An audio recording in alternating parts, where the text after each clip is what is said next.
Hello guys, আমি অন্তিক। তোমাদের channel office by Antik বিশ্বাস। তো আজকে আমরা এই ভিডিওতে দেখতে চলেছি অস্কারের রাখার 5টা ভালো দিক ও 3টে খারাপ দিক। তো চলো ভিডিওটা শুরু করা যাক। ভালো দিক, বুদ্ধিমান বা স্মার্ট। অস্কার মাছ তার মালিককে চিনতে পারে, খাবারের সময় আগেই বুঝে যায়, অনেকটা পোষা কুকুরের মতো আচরণ করে। চমৎকার রং ও গঠন।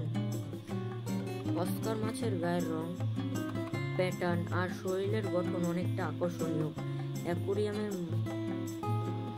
তারকা হয়ে ওঠে। শুধু একটাই অ্যাকুরিয়াম ভরিয়ে দেয়। অন্য অনেক ছোট মাছ না রেখেও শুধু একটা বড় অস্কার রাখলেও অ্যাকুরিয়াম দারুণ লাগে। ভিডিওর কন্টেন্টের জন্য পারফেক্ট। যারা ইউটিউব বা রিলস বানায় তাদের জন্য অস্কার মাছ অনেক ভালো সাবজেক্ট, কারণ ওর অ্যাকশন, খাওয়া, মুভমেন্ট দর্শককে টানে। অনেকদিন বাঁচে ও অভ্যস্ত হয়।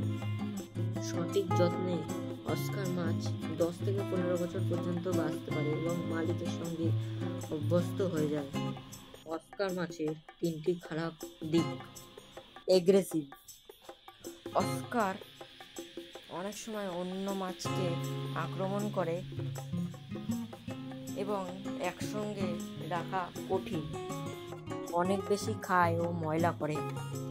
প্রচুর খাবার খায়, ফলে বেশি বর্জ্য তৈরি হয়, জল দ্রুত নোংরা হয়। ছোট মাছ খেয়ে ফেলে। গাপ্পি, টেট্রা বা ছোট মাছ অস্কারের সামনে রাখলেই খেয়ে ফেলতে পারে।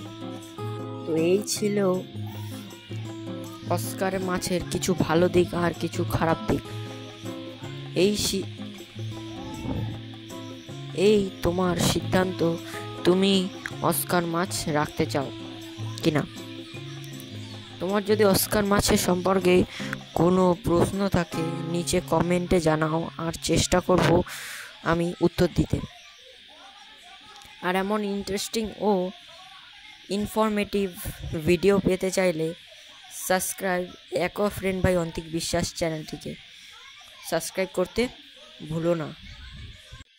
ভালো থাকো, সুস্থ থাকো, তোমার অ্যাকুরিয়াম হোক আরও সুন্দর। দেখাবে পরে ভিডিওতে। টাটা।